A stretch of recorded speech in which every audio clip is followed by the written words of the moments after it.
And a big welcome back to the Endurance Hour Podcast, episode 392. Glad to have you with us alongside Kona coach Wendy Mader, Dave Erickson here. And it's been a few weeks since Wendy got her knee fixed. The kneecap was cracked, split, injured, and the big surgery is complete. How's the recovery going? Well, it'll be 2 weeks tomorrow, which is Friday the 14th is my 2-week mark since I had surgery. It's been 22 days since I broke it. So I believe on the last podcast, we talked about when it actually happened, and I had to wait 9 days before surgery. That 9 days was very agonizing because all I could do was lay in bed. And I went from, 100 miles an hour to 0. And that was tough, laying in bed, knowing it wasn't healing because the only fix was for surgery. So you're lying there and you're like, I'm wasting my time lying here because nothing's happening. So I ended up having the surgery March 31st, and I didn't know really how well it went. Everyone's like, how did it go? I'm like, I'm assuming it went well. I had minimal pain. I was in a lot of pain the next day when the nerve block wore off, but I was already taking Percocet before it wore off. And that Saturday I was pretty heavily dosed and it didn't hurt, because everyone's asking me, that looks so painful. So the pain level was very minor with this type of injury. Even when it snapped, it didn't hurt. I just felt a pop. So that actually went well. The hardest part the first week was constipation. Was brutal. I mean, just absolutely brutal. And it frustrating, I was never really, I think I told people sometimes I felt really sad and I was very emotional, but more than anything, I was just frustrated because the medication caused constipation and lack of activity. And so that was probably the hardest part the first week. But knowing that my knee was put back together mentally, I felt better.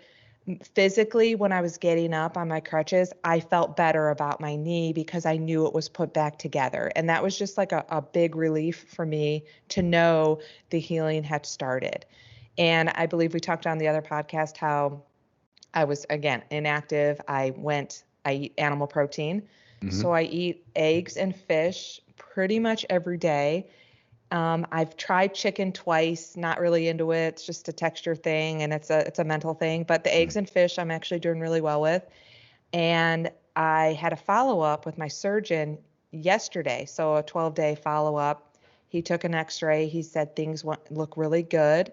And he put in a PT consult for me for 2 weeks. So my first PT session will actually be at the 3.5-week mark since surgery, which in my mind is fairly early because I was expecting not to do PT for about 6 weeks. So again, just knowing that my progress is going well and I will start physical therapy makes me really happy. So things are looking up.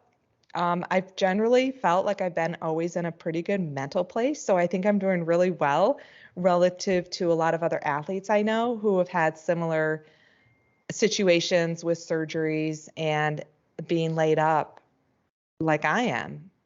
It's been 3 weeks, so I'm kind of used to it. It's a blessing when I can get up and sit in this lawn chair right now and I'm not lying flat on my bed. I can sleep a little bit. I can spend a little bit of time on my side now. The first 2 weeks, dead on flat, very uncomfortable. But now I can roll on my side and it's fairly comfortable. That's like progress.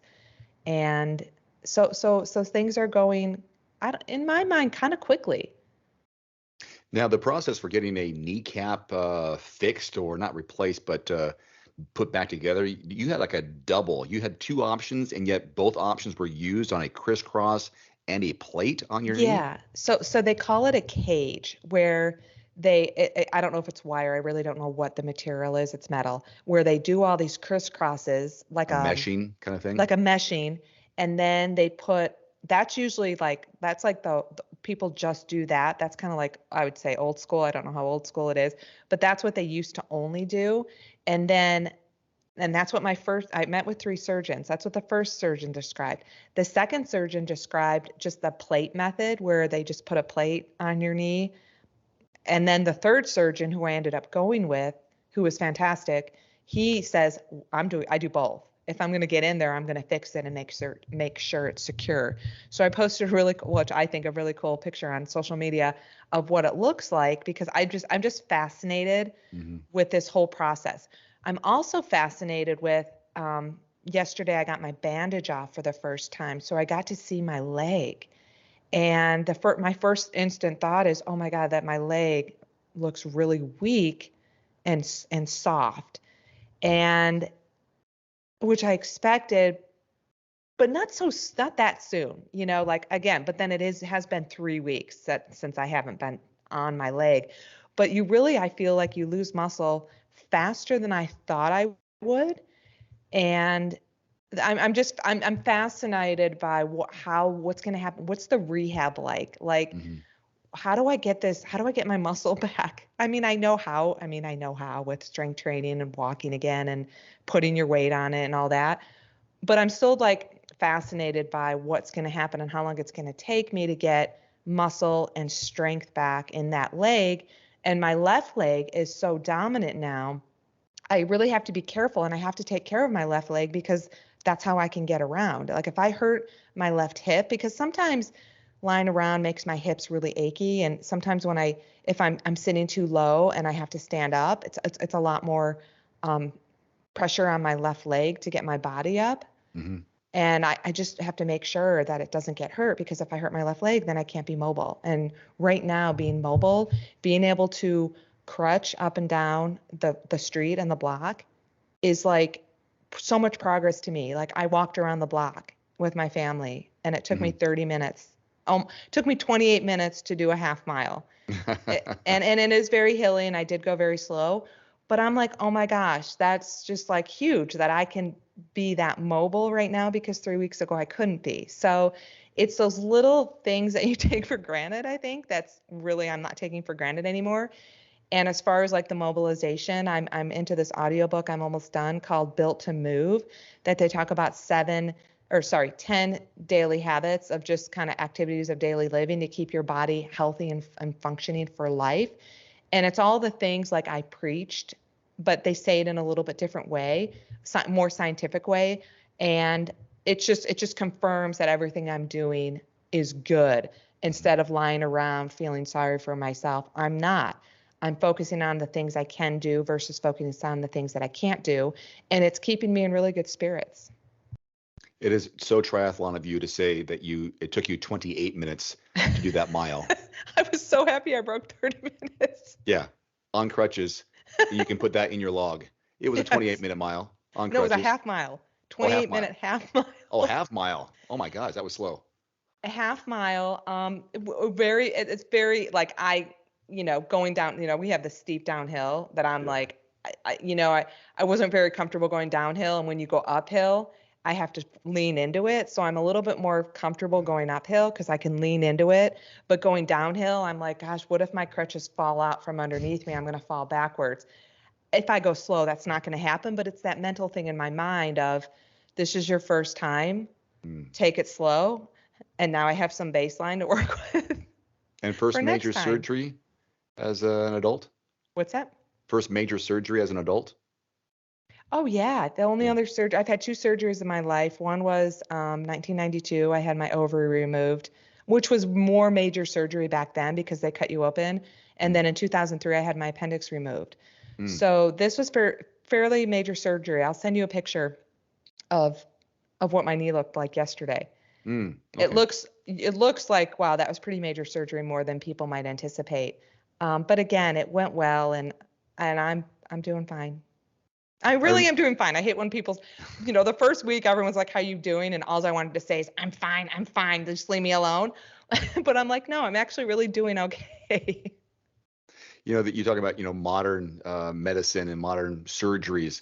I had my knee scoped 2 years coming up in May, and they gave me a video after the fact. Now, here's a video clip from inside the camera, inside your knee, to show where they cleaned up the torn up cartilage. And made the knee better. And it technically was a successful surgery because I was able to do the half and the full after that. But yeah, you show the picture, the X-ray picture of that crisscross and the plate on your knees. Like, they can do some amazing things. And I do remember some of the left hip soreness compensating for the right knee's surgery. It's just like you're having to deal with now. It's like, how do I, make sure that my alignment in my body is correct and not overcompensate, just taking it easy and recognizing because you're a seasoned athlete, because you know your body, you know what impacts which sides of your body. It's like, okay, that's what I'm doing here could have some issues later if I don't take care of it or if I'm not aware.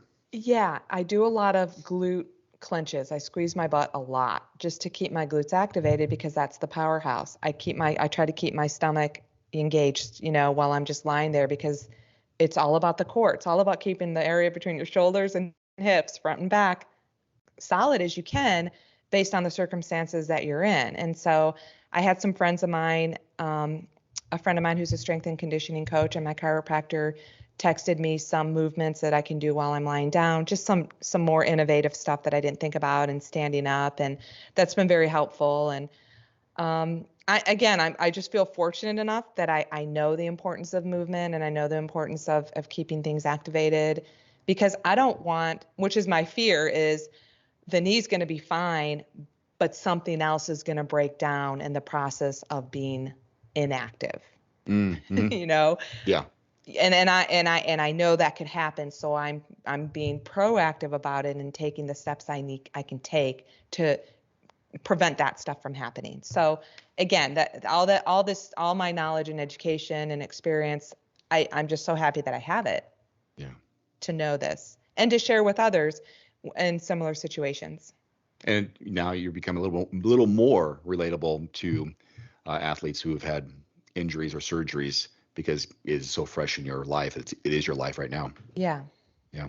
Speaking of athletes, we've got a number of questions that were messaged in to us for today's podcast. We'll get right to those. And we have some other kind of fun topics that we'll close off with. So glad you're listening today. First question here. This is from Tom. Hey, Wendy, I am following your Couch to 70.3 program that I bought on Training Peaks and wanted to change the time-based program to distance-based and run a 10-mile at the end of the month instead of the planned training. Can you help me make these adjustments? Thank you. Wendy. Of course, Tom. So thanks for asking the question. I did follow up with Tom on email, and I appreciate him following our program. He's given me some really good feedback. So just to let everyone know, most of our programs, if not all our programs, are time-based, especially in the beginning.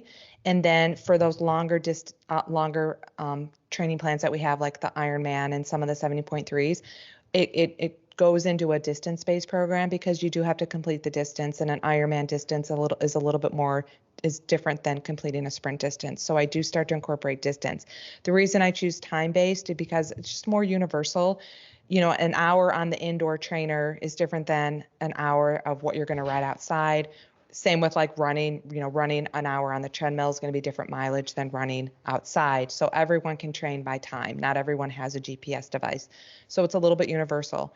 I also went into the plan, again, not even sure, but I tried to say based on the time was, this 10-minute mile. So if I say an hour run, I think most people are going to be anywhere between, 5 and 7 miles in that hour run, depending on if you're following a beginner or more advanced plan. So that's just kind of an assumption that I use as I created these plans. So as I told Tom, he can definitely translate the time because by now he's halfway through the plan. He can figure out if he's running 4, 5, 6 miles an hour. If I schedule an hour and a half, he knows he's going to do, let's say 7 or 8 miles. So he can just do 7 or 8 miles, plus or minus 10 minutes, not a big deal. So I actually helped Tom. I actually went into his Training Peaks account and I helped him adjust some of the longer runs because he is a little bit slower. And so I kind of adjusted some of the long runs for him leading up to his 10-miler. And I also want to point out, if any athlete does have an event coming up that's not on a weekend that we have scheduled events within the training plan, you don't want to do the event plus the training for that weekend. You want to maybe have a few lower volume days leading up to the race. So you may have to modify a little bit so you're a little bit rested, even though it may not be an peak event for you. You still want to go into it feeling a little bit rested, and then just kind of delete the training you had that day and substitute the race into that for you. This question from Allison. Allison writes, I saw your post on Instagram about your race-specific training plans. I'm deciding on a fall Ironman. Right now, I'm training for 2 half Ironmans, one in May and one in September. My questions are your thoughts on my Ironman and how do other events fit into your plan, Coach? So you said this was from Allison? Yes. Okay. So again, thanks again, Allison, for asking the question.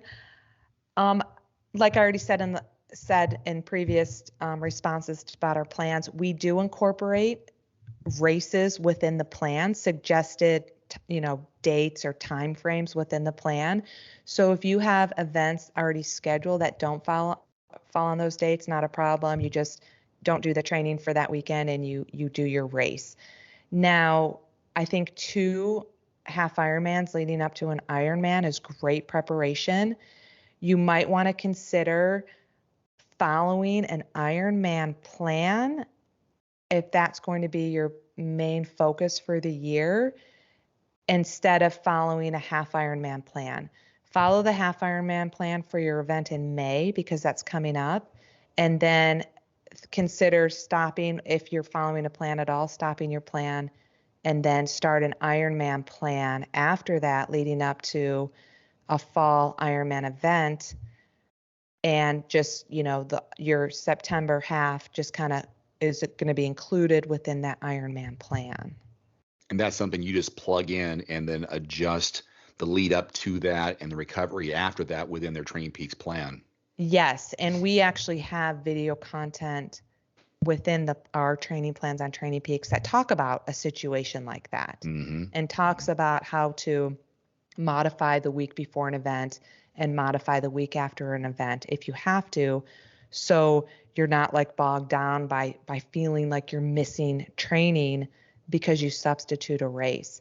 Substituting a race in for training is going to give you probably better training adaptation and impact, because it's going to provide you a lot more practice, a lot more race-specific practice and focus, and hopefully give you a little bit more confidence than if you just trained all the way through and didn't do any events in preparation for your main event, such as an Ironman. And it's great data, too, to use because you race differently than you train. So when you're out there, you kind of take it to a new level, and now you are in this situation where you are pressing yourself from one discipline to the next, and then you'll learn more about your nutrition, how it worked that day, what little adjustments you can make, because those are real life examples versus simulations in training when you do a brick one day. Now you've done the race in the middle of a lead up to a full distance. Like, okay, that's where I need to work on this. Fine adjustment there. I was cramping. Maybe the hydration wasn't enough, or I was plenty fueled, but what happened? And then, of course, it's never going to be the same leading up to the Ironman, but now you have some data on how you performed and where you can pull back or you have room to push. I find that so helpful. Even if I was doing an Olympics somewhere in between, it's a hard training day, harder than you would do in a training day.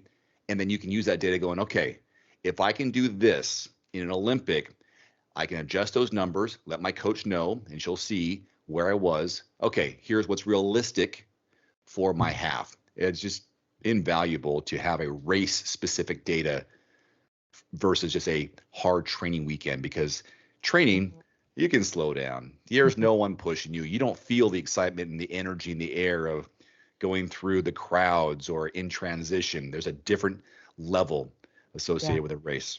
Absolutely. This question from Liz. Hi, Wendy. I started I'm sorry. Let me start over.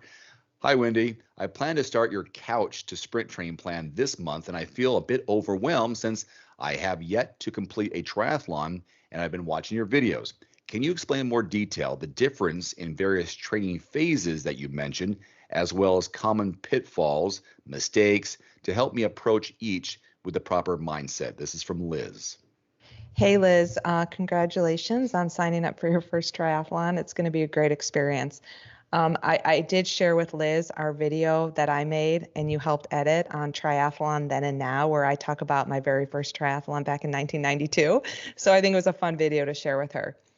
Regarding phases of training. And again, this applies to all our training plans. We incorporate the base phase foundation, and then we go into the build phase where you're building up specific endurance and or intensity. And then the next phase is race specificity, where you're really focused on specific intensity or specific duration for your upcoming event, depending on the distance. And then we take you through a gradual peak and then taper leading up to race day. So the foundation is really important. Some athletes, like you, following a beginner plan, most of the majority of plan is going to be that foundation because it's new to you. You've never done it before. You don't know what your race specific intensity is yet because you haven't done it. So your specific plan is going to be a lot more of the foundation phase, but then there's going to be a specific period where we will include more intensity, have you peak, and then taper. Got it. Good question for Liz. Anything you follow up with that at all? Well, she asked for some like pitfalls. For the first race you ever do, it's a learning experience. So you're going to learn your pitfalls by just how you prepare. You're going to forget things. You're going to just have this experience where things could go great or things could go really wrong. And that's just part of the fun of learning what's going to happen. I think one thing that you may not have thought about is, what if you get a mechanical, like a flat tire or something else? So, are you going to try to fix it on your own if you're out on the course, or are you going to just say, okay, this is not my day, I'm going to have a vehicle come pick me up? You want to make sure you fill out a race plan outline where you know specifically what kind of intensity you're going to follow, whether it's rate of perceived effort, a certain pace, heart rate, power. You want to know what kind of nutrition you may intake during your event, depending on how long it's going to take you. You want to be prepared to get to your race at least 2 hours before your wave start time. You want to have plenty of time to set up your transition, go to the bathroom, hang out, talk to others, know your ins and outs. I think that's important for a beginner. The thing about your first triathlon is you may not know what you don't know. And so that's part of the experience. Talk to other athletes. Talk to other athletes that you trust and other coaches that you trust to prepare you and not just, tell you stuff that you don't really need to know because it's your first one. But definitely be prepared for stuff that could go wrong, and talk to other people about it. We talk about this kind of stuff in our T2 Endurance Facebook group. So if you haven't joined that already, that might be worthwhile group to join so you can start chatting about, the other questions you may have and other anxieties you may have, because there's people in the group that have experienced the same thing and they're people you can trust. 2 more questions here. This is some feedback from Sarah. She writes, I'm at the end of my out of season swim program, and this morning I swam my first 100 under 2 minutes. Congratulations, officially at 1:59 for Sarah. Such a huge accomplishment for me, considering that last year I was around 2:35 for 100. Thank you, Wendy. Amazing coaching, and congratulations to Sarah. That is a huge, huge adjustment and improvement and a confidence builder, and it shows you how far you can go with some good coaching, good demonstrations, and some good guidance. Yeah, congratulations, Sarah. For those that don't know, we have a 16-week out of season swim program, a bike program, and a run program. It's all single sport. So, kudos to her for really focusing on her swimming, which sounds like that was her weak link, and spending time in the water, doing suggested drills, because she sent me a swim video for analysis so I could give her a little bit more help. So she was doing the proper drills for her technique limiter and just staying focused in the water. We know that swimming is most triathletes' weaker link, and they just don't like it. So they don't spend time in the water, and they just feel like they just have to deal with where they're at in the water because they may be putting so much effort in the pool and not making any progress because it's just a simple technique flaw that they have that they don't know of, or they simply just don't spend time in the water. They swim maybe once a week, once every 2 weeks, and that's just not enough time. That's not going to give you the feel that you're looking for the water. So again, Sarah, I'm proud of you. Thanks for sharing. So she made a huge adjustment of 30 seconds. So 20% increase, dropping her time by 20% from a 2:30 to a 2. What is a realistic expectation for someone being swimming is usually the most challenging for people and for time is when you get around, let's say 145. Uh-huh. How hard is it for someone to go from 145 to 130? What's a realistic drop once you get to that level? Well, if you're 145, you're pretty decent. Hmm. I would say a 145 technique limiter is going to be something's going on with the catch and the pull. So something's going on underwater that could be limiting you from improving, as well as you're just not putting enough time in the water.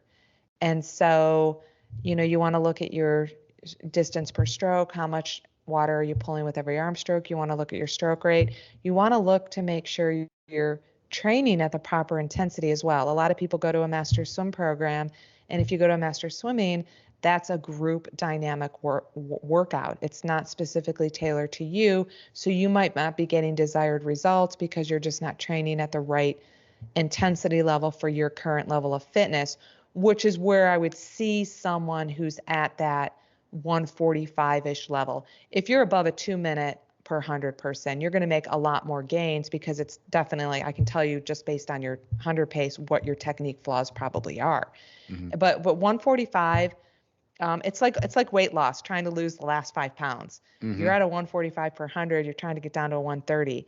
It's a strength, probably a little bit of technique, and just time in the water. As a swimmer, I mean, I was a distance swimmer, so I did put a lot more time in the water, but even sprinters, it's just relative to a 50 or 100 freestyle event, swimmers overtrain. I mean, there's just so much, it takes so much time to develop a technique and then to develop that strength and then develop the speed to get faster. And that's why I think it's really important. If someone wants to improve their swimming as a multi-sport athlete, they need to spend some time on a single sport swim focus plan. Guys, I'll put you on the spot here. Just a 5-second improvement. What does that mean over the course of a half Ironman swim?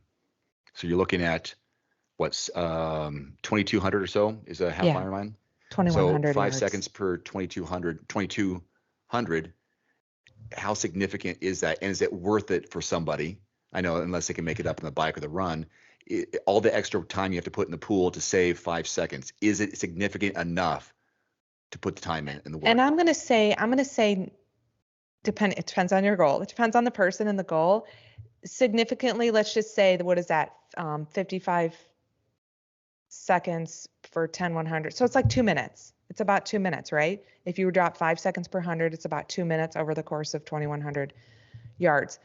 I would say that's not significant. I think that involves a lot more swimming time relative to if you put that much more time into your running or biking. Someone like me, I can knock off 130 pace per 100 yards all day long. To get to 120 or 125 takes a lot more time in the water. For me, it'll be interesting. I haven't swam. Maybe I swam once or twice, but I haven't swam since January 1st, and now I can't swim. And again, I've never taken this much time out of the water. The first time I Hmm. took 3 months out of the water was in 2020 when all the pools were closed. So Yeah. for me to take this much time out of the water, again, I'm kind of interested to see how am I going to feel when I get back in the water. Um, so I personally would probably tell this person, spend more time in open water if you're going to be swimming in open water triathlon, because that's just a different dynamic than pool swimming. And it's probably 2 minutes. That's a good perspective. I wasn't even thinking about. I knew the math was going to come up somewhere, but 2 minutes. That's it, which you can easily make up. 30 seconds in transition You're on right. both transitions, and then you can make that up by being a little more efficient in aid stations, or Yeah. you know somewhere on the bike where you're cruising down and you get some hills, and next thing you know is like you're back with the swimmer who put all the time, like you said, could be better spent working on your run, could be better spent working on your bike. So when you put it that way, and then even if you've dropped 10 seconds, that's 4 minutes, still a very useful area to focus on different parts of your discipline. 4 minutes, that's in a 5-6 hour race. 4 minutes, that's nothing if you can put your extra time into the bike and run versus, oh my God, I'm dredging the pool again. these extra 30 minutes, 3 times a week, I could be doing that somewhere else. Right. And that's what I do. I mean, especially last year, leading and as well 2021 leading up to Ironman Florida, 2022 leading up to Ironman Kona, I spent more time strength training leading up to my race than I did actually swimming. Obviously, I'm a little bit different. I've swum my whole life. It's a different scenario.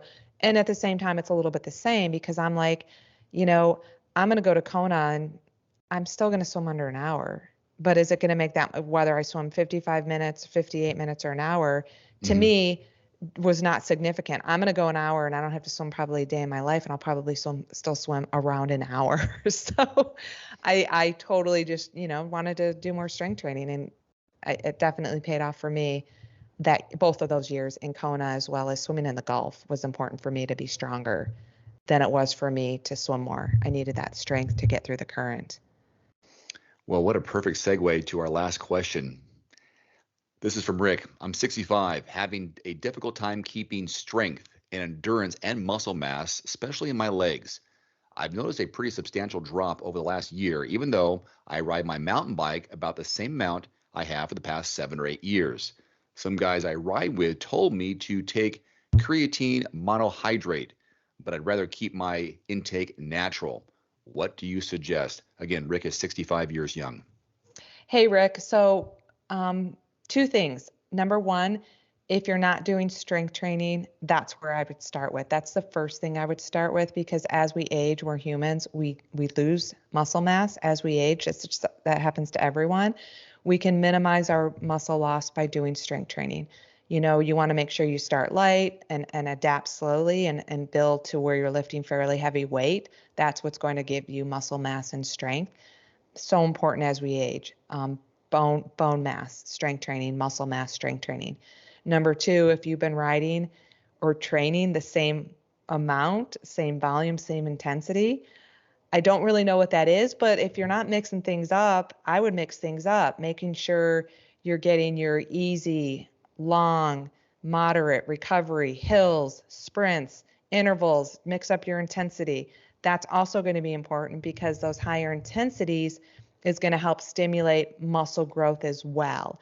Especially as we age, the higher intensity becomes a little bit more important rather than the actual volume. So those are the first two things I would do. If you're not doing that, I believe that taking the creatine supplement isn't necessarily going to help you. It is safe. All the research I've done is creatine. Actually, there's benefits to endurance athletes taking it. My husband started taking it last year, so I started experimenting with it. And I didn't do any scientific experiment. I don't know what it's done for me, but it's not going to hurt. All the research says it's only going to help but you also have to be mixing up your intensity and strength training in order for it to benefit you. Great and question. definitely talk to your doctor. Yeah. You may want to talk to a registered dietitian about it as well, just to get their feedback and their opinion. Questions from Tom, Allison, Liz, Sarah, and Rick today. Thank you so much for helping create the content for today's podcast. Lastly, we're going to talk about what brings you joy and how to eliminate the things that don't. And this has to do with triathletes. And Wendy and I were talking about this beforehand. We said, save it for the podcast. And that is, what do you do with all the gear, all the shirts, all the things that you've accumulated over the years in your triathlon locker? And how do you deal with that, Wendy? I mean, medals for me are mine. I like to have those even displayed, and I would never get rid of those. But shirts, things that have stamped on them, whether it's, I was a 2012 finisher. It's like, to me, those are kind of fun memorabilias, souvenirs. But what do they really do for you if they're in a box? Great. I love this question because as I'm recovering from knee surgery, I have been purging a lot of things. I've already kind of basically done the purging of the triathlon gear, and let me tell you why. I mean, I've been doing this for 30 years. When I moved from Colorado to Georgia in 2016, I mean, I've been doing triathlon for 25 years at that point, 24 years. I accumulated a lot of medals and awards that weighed a lot. And so over the course of the last month that we lived there, I had to decide, what brought me joy. This brings me joy. It's keep it, no way, maybe. And so over the course of the month, a lot of this maybe ended up going in the trash. I threw so much away because it was just heavy, and we didn't want to transport that across the country. To me, out of sight, out of mind. Like, I can't remember really all that was involved in that. Again, and then since living in Georgia, I've done so many like local trail races. I've accumulated a lot of more medals and a lot more awards. Mm-hmm. The one award I kept was my Kona Bowl that I won in 2008. I will never get rid of that. I kept some awards from Barry Siff's wife, Jody, used to do awards for the 5430 Sports in Boulder. I kept some of those because they were just really cool pieces of art that she did. And then, a couple of my ultra awards, definitely keepers. And I again, we're remodeling our house, and I really want to have a place just set up for that. I've never had a house where I've had a place for my awards, but I do have a select few. As far as t-shirts, I'm not a t-shirt person at all. And so over the years, I've sent my t-shirts to my sister. She's made me a t-shirt shirt where she's cut out logos and actually made me like a shirt like this. Mm-hmm. She's made me t-shirt pants, logos, like kind of pajama bottoms made of t-shirt logos that are really cool. She's made me a t-shirt bag, purse. This was probably back in the 90s or early 2000s when she did all that. And now she's developed her skill. So most recently last year, she made me a quilt of kind of all the t-shirts that I've collected since living in Georgia. The only t-shirts I really keep are my Ironman finisher shirts, which I have 21 of those, because I think I want her to make something a little bit different with my Ironman finisher shirts. But as far as shirts go, because we're remodeling and we are slowly purging stuff, I'm continuously going through my t-shirts and picking them up. Does this bring me joy? When's the last time I wore it? Am I going to wear it again? Because I have so many. So I'm fine with, donating it, again, boxing it up, sending it to my sister to see if she wants to make something else with it. Mm-hmm. So that's stuff that I've done. And then, just speaking on the purging, it's because I've had time. I've gone through so many emails and I've unsubscribed to so much junk email this past week that I'm like, gosh, I just felt good to just unsubscribe from all this crap that I've been getting in my inbox. I love purging. It just feels so a weight's lifted off me to get rid of stuff. It's a great feeling. It is so hard. I've done some purging, when I was covering Ironman as a reporter, and I had a really good stretch there. Each time I go to a half or a full as a staff member or member of the media, I would get free swag, whether it's a backpack, usually a shirt that has the event on it, and then on the back it'd say media or something. I love the lanyards. I love all the press passes. I have a shoe box full of those. I love those. Those are great for me because before I did triathlon reporting, I did news reporting, like real news reporting. So I would get like whether it be an ABC or NBC or CBS type of press pass for an event or location, or when I went overseas to Iraq, I got an ID badge that I had for that. That's just, to me, it's like, oh my God, I was, it's like it's a former life that I want to hang on to. And those mean something to me. Those are definitely joys and memories and stories that one day, because my kids are still so young, they don't know that dad had a life before being dad, before news, before all these other things, and the people I've met, the places I've gone. It's like it's a different person than there's pre-TV Dave, there's TV Dave, there's post-TV Dave, there's Ironman Triathlon Dave, there's Car Dave. It's a different chapters.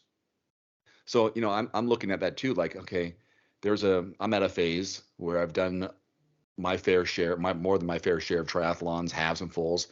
What do I want to do now? And what do I do with all the stuff I've got and acquired? Some of it's stuff, I can't replace it. I can replace it, but you take so much time to pick up these accessories and things that you rarely use, but you need them when you need them. Mm-hmm. There's certain little small things that like, I don't want to go find that again if I need it. Or you use a skin suit once, or I have a spare skin suit that I think I got. I forget how I got a Blue 70 skin suit that you had to wear, or you could wear in Kona. I got one of those that's still in the bag. It's a little small. It's almost too small, but I've never worn it. because I've never needed to wear it. I've done Hanu once, but I've never done Kona, so I don't need a skin suit. But I got one. I've got things that have Timex or Kona on them. It's like once I get rid of these, they're gone. I have a hard time letting go of some of these memories, but in the end, they're only my memories. They don't mean anything to anybody else, but they are accumulating. So I don't know. I just wanted to bring it up. I don't have an answer for myself yet, except there will be a time when I have to say, love it or hate it, or, joy or no joy. And you'll know when that time is. I mean, you said something about paper. I used to collect all my bib numbers. Dave, I have things. I have a box of, I still have the program from 1997, my very first Ironman. Like I have things that that stuff I'm not going to get rid of because that's memorabilia that brings me joy every time I look at it. And every time I look at it is maybe when I go clean the attic out. I'm like, oh my God, I'm so glad I still have that because the emotions that I feel from it are fantastic. So, and then I have all these bib numbers. Yes. I used to collect all my bib numbers and they're somewhere. I don't know where they are, but I haven't thrown them away yet. I don't collect them anymore. But back in the 90s, when I started in early 2000s, probably before I moved to Georgia, I had all my bib numbers. Why? Because there's going to be that time where my creative sister is going to be able to do something with them for me. Or there's going to be a time where I'm like, what am I going to do with all these bib numbers? And I'll throw them away.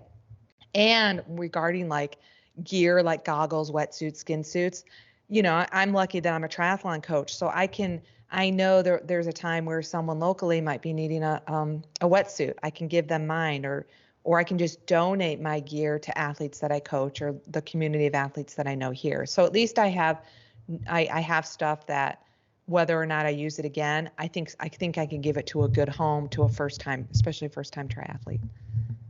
I would write my times on the back of my bib numbers. Yes. So would I.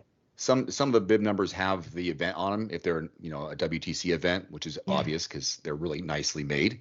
But I would put on the back of them based on the results, swim, T1, bike, T2, and finish all my times. That way, I like the bib numbers because that bib traveled.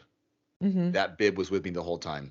That bib was crumpled up on purpose under my wetsuit. That's something I was told many years ago. That way it saves you time for later. I would crumple it up so it wouldn't flap and it would kind of lay down differently. So I would crumple it up, then put it inside my underneath my wetsuit in my shorts sometimes, or flip it upside down. I don't know. Crumpling was supposed to be a good thing, so I crumpled it, but it just went everywhere. So I look back. It's like this is a weird example, a great example.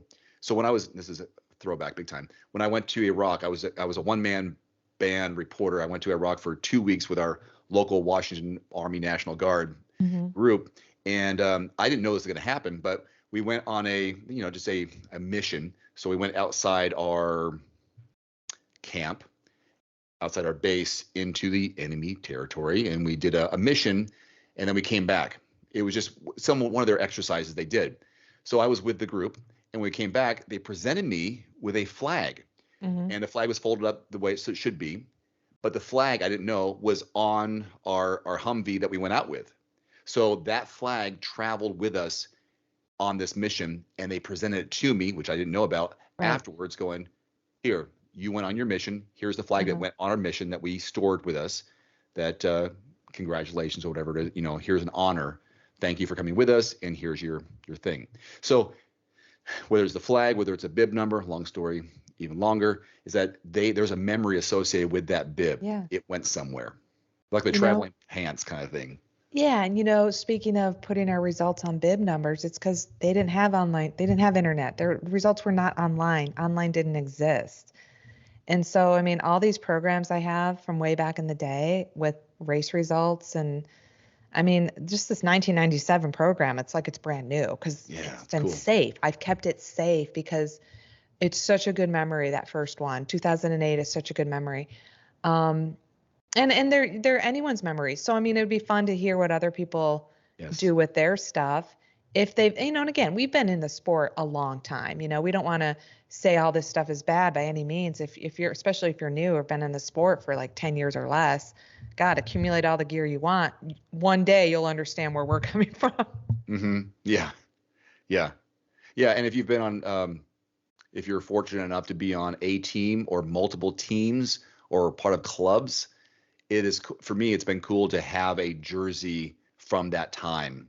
And I know with the Timex, which we had the most thing in common, is that they went through different color schemes, different sponsors. So you could really tell how long someone had been on a team based on the sponsors and the color of that kit, whether it's orange, red, black, red, white, and blue, or purple, green, whatever it may be. Is like, wow, you guys went through a lot of things. Well, I was on the team for many years, or Yeah. it's kind of one of those things. Like if I could just have one copy of those things, they can tell a story. And you can sit around. It's the modern day photo book, or the photo books, right? Right, exactly. Yeah, that you don't want grandma to bring out and go, no, not this again. And I'll be that guy. Oh, not this again. Dad's bringing out the bib numbers. Oh no, not this again. Oh, not the medals. I can hear the clanking. He's bringing them upstairs. No, I may do that once, but if they ask. Yeah, I have all these credentials. I love the credentials. I've got rodeos, the news events, and then all the triathlon things, car events. Those are pretty cool. But after a while, it's like I would usually just get rid of the lanyard part of it, the string, and just keep the credential, because those lanyards just fill up space. And a shoebox only has so much space. And after a while, it's like, I need to make room for these things. Walk down memory lane. Well, there you go. Okay, episode 392 in the books. What a good one. Thank you so much for listening, everybody. Wendy, great answers, great topics, and great feedback, great stories. Yeah, share your stories with us. Comment at the end of the podcast. Join our T2 Endurance group. Let us know what brings you joy and how you handle all your race memorabilia for others to learn from. Yeah, any comments below our videos, our podcasts, iTunes, wherever, please leave us a comment, and we'd love to bring it up in an upcoming podcast episode and video. For Coach Wendy Mader, I'm Dave Erickson. Thank you so much for listening this week. Have a great week of recovery, Wendy, racing or training, and we'll see you next time. Adios. Adios.